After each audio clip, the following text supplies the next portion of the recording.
Hello, all. Renew and transform, family.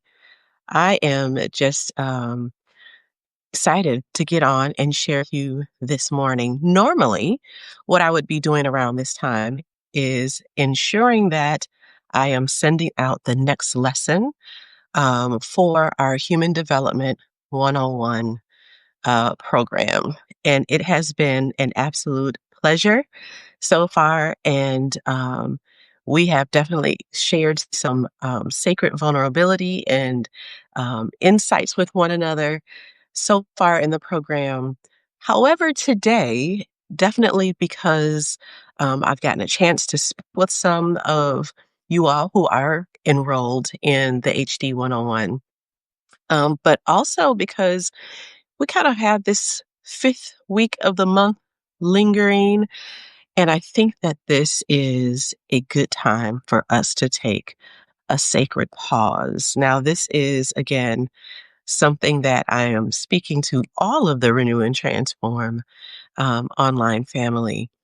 This is a good time to take a sacred pause. Many times we want to continue chugging through things, moving on in life, going from one thing to the next. If you're anything like me, I've often said I am a doer.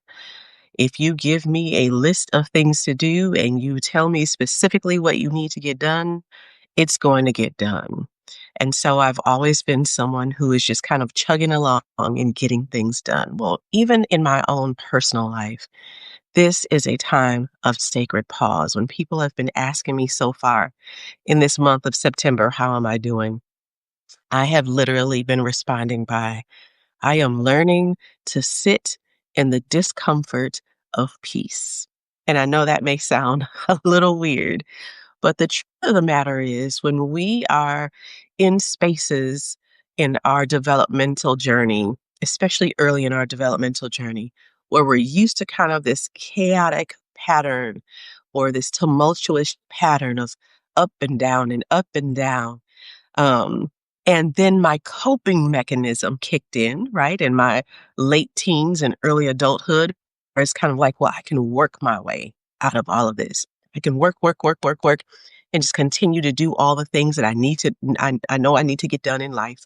And that will kind of make this chaotic internal pattern that uh, that I've been accustomed to kind of go away, right? This physiological, anxious response sometimes that I have to life. And I was really thinking that I could change my external circumstances in a way where I wouldn't have to feel that anymore. Well, y'all know life is life, and we all go through the ups and downs of life. And so, what I am now in a space of understanding and growing and developing in is understanding that just because I do does not mean that I am going to get the automatic results that I think that I'm going to get in life. And that many times the divine is at work all the time. The divine is at work. God is at work. He is sovereign. The creator is sovereign. There is a timing to things. And many times, at least in my head, I think that if I get stuff done, then things will shift for me. And so I'm still in a space of really observing myself, being aware of pattern of thought and belief, and being able to sit where the divine is saying to me, or God is saying to me, no, I need you to pause. I have this. There's a plan that's being unfolded. I need you to be okay with where you are in this plan, in this journey of a plan. Again, there's nothing you can do to change what's behind you, and there's nothing that you can necessarily do to jump ahead and make something that you desire happen in the future. So I need you to rest in knowing that you're staying present, you're listening for my instructions on a day-to-day basis, and whatever is to come, my hand is on it and in it, and I'm working things together for good.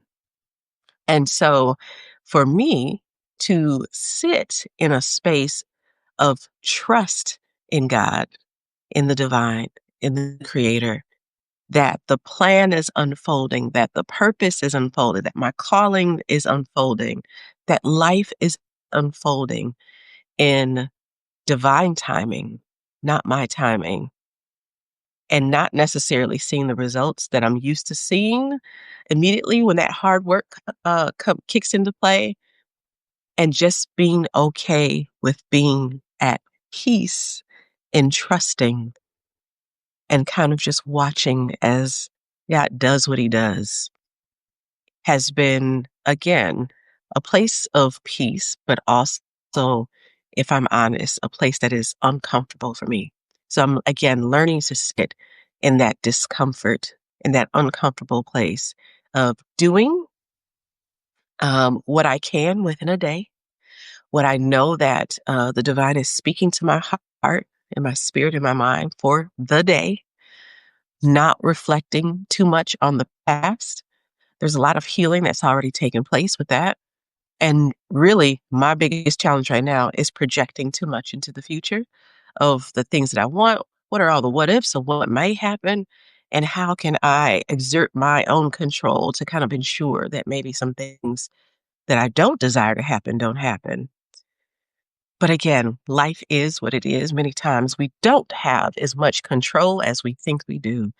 And so sitting in a space of um, awareness of all the things that are happening in my mind, in my heart, in my spirit, in my body, and also knowing that the divine, that God has it, that everything is being worked out, whether I see it or not. And then also um, knowing that that's a place of peace when I can take my hands, my intentions in a certain way, or my uh, or I shouldn't even say intentions, my desire to control off of it and allow the divine to again unfold this story in the way that it has been designed. Um, that's again, a place of peace, but it's also at this time a place of some discomfort. Now, I will say that as I have been practicing this, um, it is getting easier. It is getting easier. I'm not waking up in the morning with the same amount of angst as I have previously. Um, I am transitioning into a space where I'm understanding that I get to choose. Even if life circumstances arise, um, I get to choose how I face the circumstance. If the circumstance is before me and it's happening or it's going to happen, I get to choose whether I face that circumstance with dread and with regret and with sadness and um, resistance, or if I get to be present in the circumstance, knowing that, and some of you have heard me say this already, I'm either winning or I'm learning, and learning to me is winning. And so either way, this circumstance, once I get through it, is going to be for the good of the overall story of my life. And so, therefore, I can actually get through this circumstance with a bit of joy, with curiosity. What is this teaching me? What is this revealing to me? What is this revealing to me about the divine, about God? What is this revealing to me about maybe some areas of my life that I need to continue to examine and be more aware and conscious of? What is this um, bringing into light that maybe I was not able to see either within myself or the folks around me?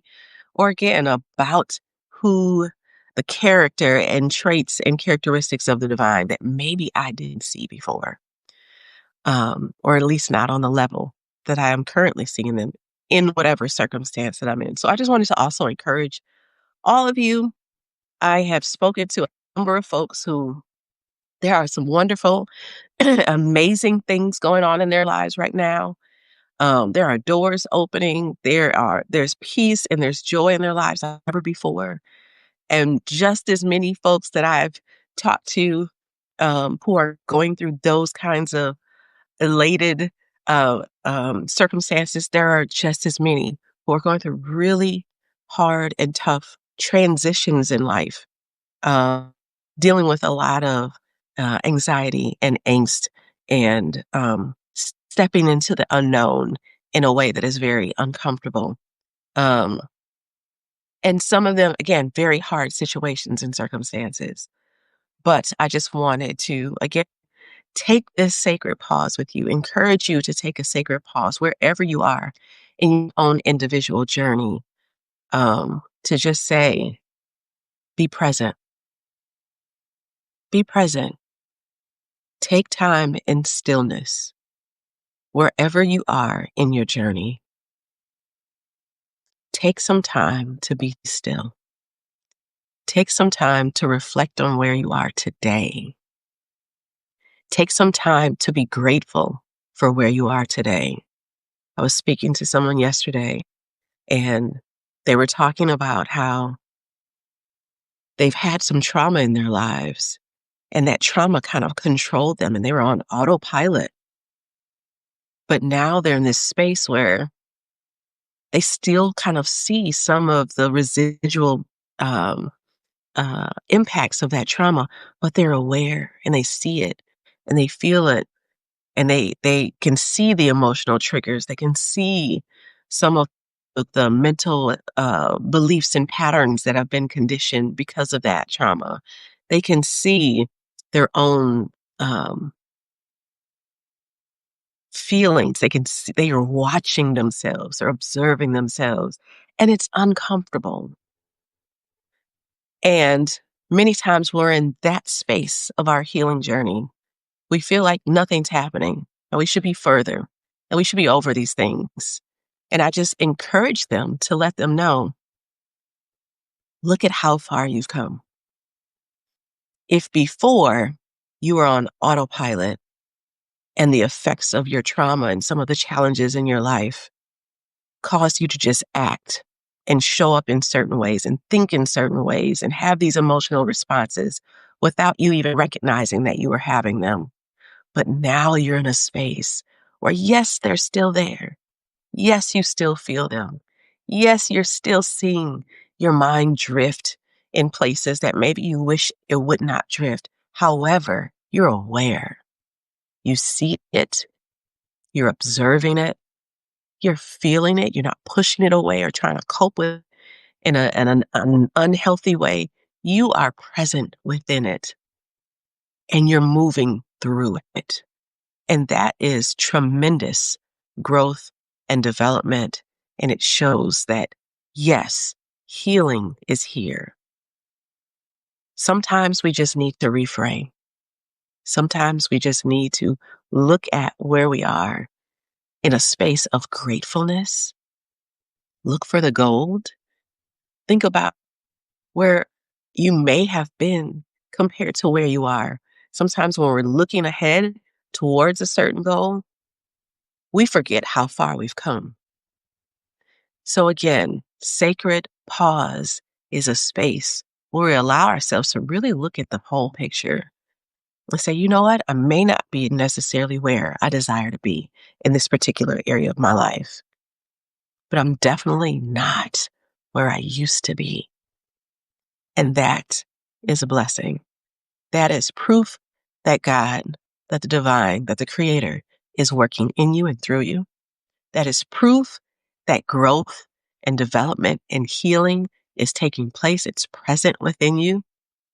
That is proof that you are on the journey of unfolding and transforming into all that you have the capacity to become. And that is a blessing. So I wanted to, again, just jump on really quickly to thank all of you who have been participating in the HD, the Human Development 101. And then also take some time to invite those of you who have not joined to consider whether you think that this would be something that is helpful for you as well. Just really quickly, some of the things that we have gone through in the 8 weeks that we have completed already. And again, this is a self-paced program. All you would need to do to join is to actually upgrade to a founder level membership, which actually opens the door to many other things.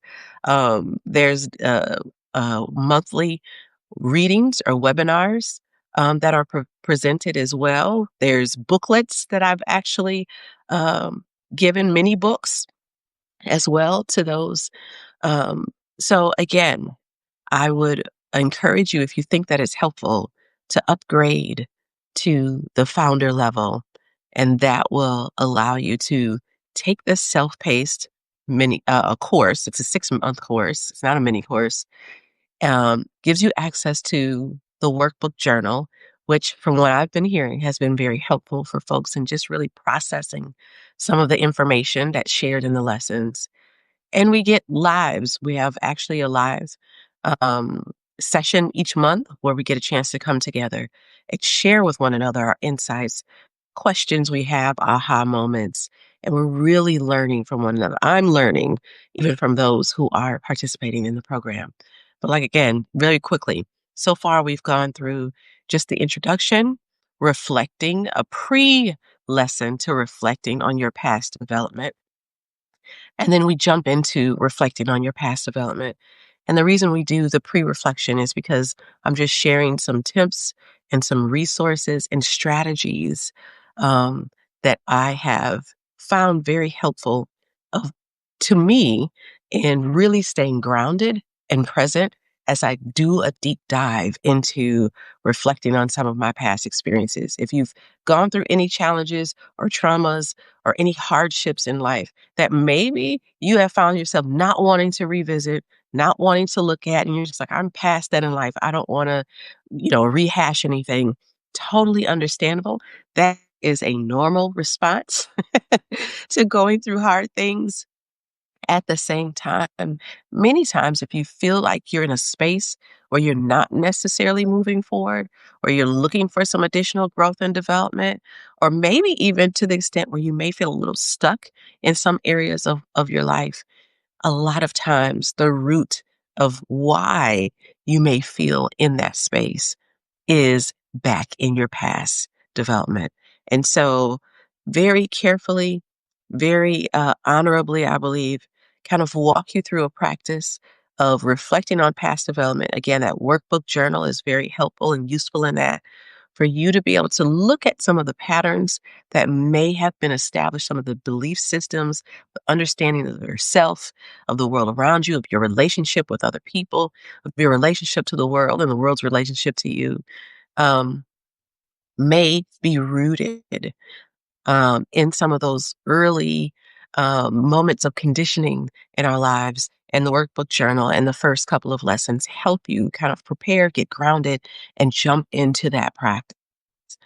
And then we moved on to examining our current mental game, really doing an inventory of our current beliefs, of our understandings, again, of ourselves, of the world around us, of our own place and space and how we take up space in the world, and how that may actually have some residual connection, again, to some of the things that we have, hardships, challenges, or traumas that we have experienced in our past. And how do we kind of unpack that?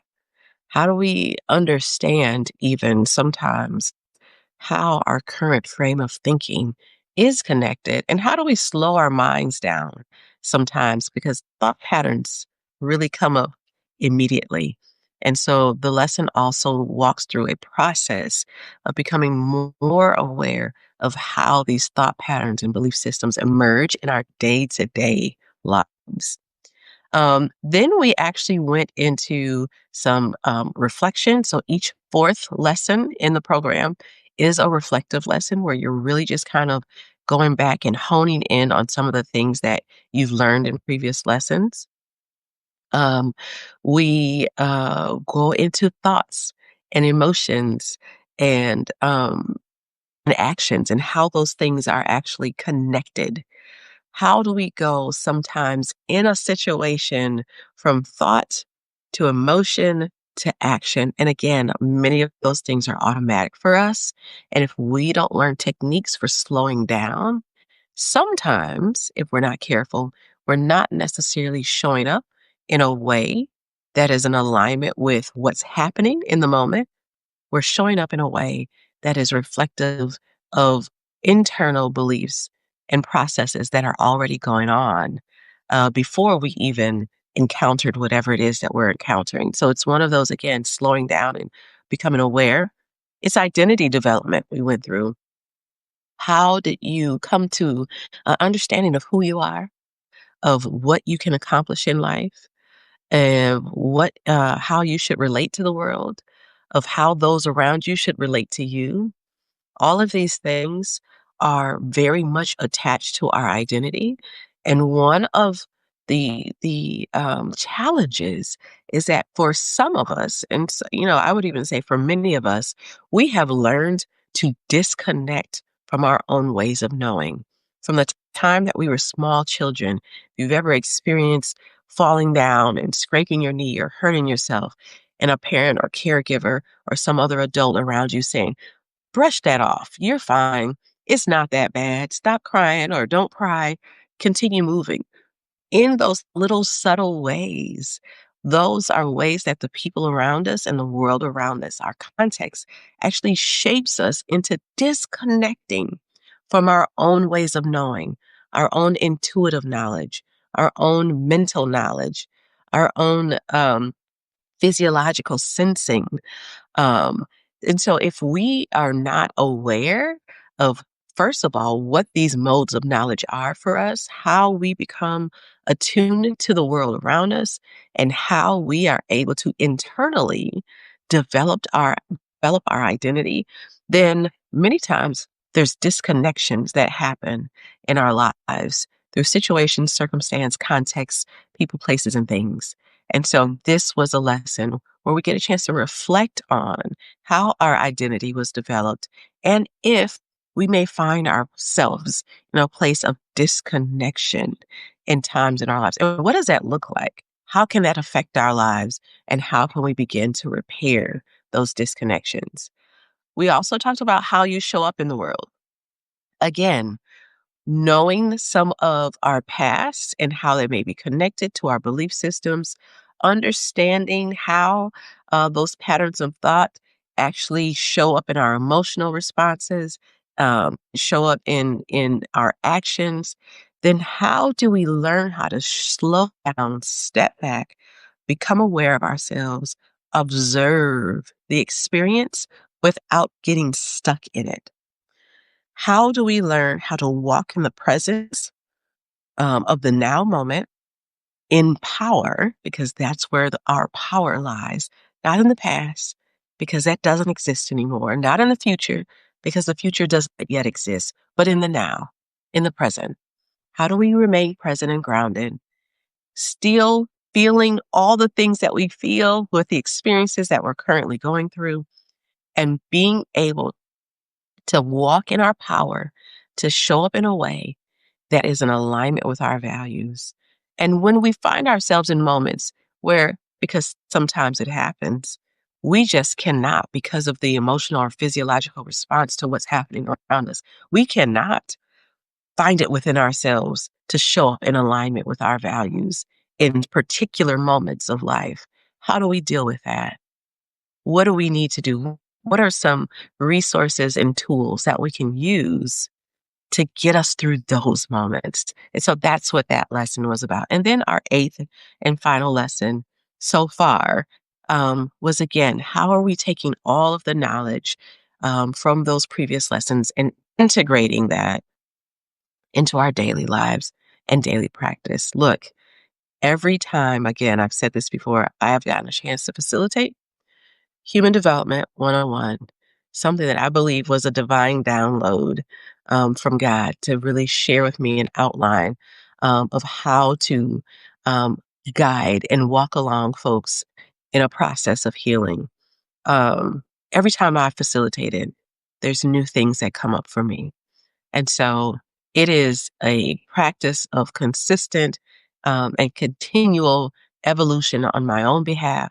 And I am honored and grateful to be able to share some of what I've learned and some of what again, the divine has given me in that download with all of you and help you through the process of growth and development and healing and transformation for yourselves as well. Now, sacred pause. For those of you who may be in Wisconsin, which is where I am also women. If you are a caregiver, if you are someone who is really in need of some time for yourself, some self care, if you're a parent, if you're a teacher, if you're a social worker or a coach or a therapist, or you're just someone that's just like, I need some stillness in my life. I wanted to invite you as well to Sacred Stillness, a self care retreat that is happening in Wisconsin on October 25th. And if you are interested in that, please message me and I will send you the information on how you can come and join us in a day of, again, sacred stillness. We will have some smaller group exercises together that you have the choice to participate in or not, like gentle yoga. We'll have some breath work going. We'll have some fun things that we can engage in together. But then there's also enough space in the day for you to be able to participate in whatever makes your mind and body and spirit feel relaxed and at ease, whether that is sitting at the fireplace with a cup of tea and reading a book, or whether that is doing an art project, or whether that is walking along the beach because we'll be in a beachfront lake house in Wisconsin, whether that's walking the nature trail that's nearby, whether that's sitting and journaling, because we will be providing workbooks and journals for everyone who comes, um, or whether it's sitting with another sister and being able to just discuss whatever is on your heart and mind. We'll have opportunities for all of that too. There is a sauna that is available on site. We will have massage therapists. If you are interested, please reach out.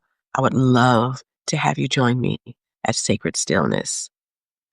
Also, um, if you have not, again, um, upgraded to being a premium membership member, I also want to encourage you to do that as well. I am cooking up some really exciting things that I am happy to begin sharing in the month of October. For those of you who may not be aware, I recently self published a book called The Beauty of Brokenness Falling into Love. And I have completed the workbook journal that is a companion for the book. And I would like to start doing live readings. Um, or at least recorded readings of each chapter, and extend an invitation for those of you who have bought the book um, to be able to participate with the workbook journal companion. Um, I'm just excited for you all to be, whether you are a free member, a premium member, or a founding member, thank you for being here. You are an integral part on my journey in digging back into my love for writing. Been in finance for years, been in academics for years, teaching as a adjunct professor for years. I've been doing community and nonprofit work for many years, 20 plus years, and I have just felt a call to dig back into what I would consider to be one of my first loves, which is expressing myself in writing. For all members, I am excited that in the month of October, I'm also going to start rolling out a series called When He Calls Your Name. And it's for me just a study that I've been doing of biblical scripture, of places where the divine specifically calls the name of different people that we see in scripture and what that meant. Not talking to a nation, not talking to a group or people, not talking to folks or the world in general. But what happens when the divine calls your name and speaks a specific message to you? And I think in seeing some of these examples and examining them, we can see for ourselves the power behind, again, being grounded, being present, being still, and listening for the internal voice of the divine, calling our names and what that may mean for us. I'm excited to begin sharing that. It's been, I'm continuing to study. I've started doing the study, but I'm continuing to study that. And I will be rolling out um, some journal writings with all of you of what I have discovered. With that being said, I hope you all have a wonderfully blessed and loving day and week and rest of October. Sorry, I'm already ahead. Rest of September. And I look forward to seeing you all online. Again, have a loving and blessed day. Thank you for being a part of this community. Thank you for supporting my writing journey. Thank you for reading and the feedback that I've been getting and how my writing has been impacting you and your life and your perspectives. I appreciate it. It is an encouragement to me. It is an immense honor for me, and it encourages me to keep moving forward. So thank you. Have a good one. Love and blessings to all.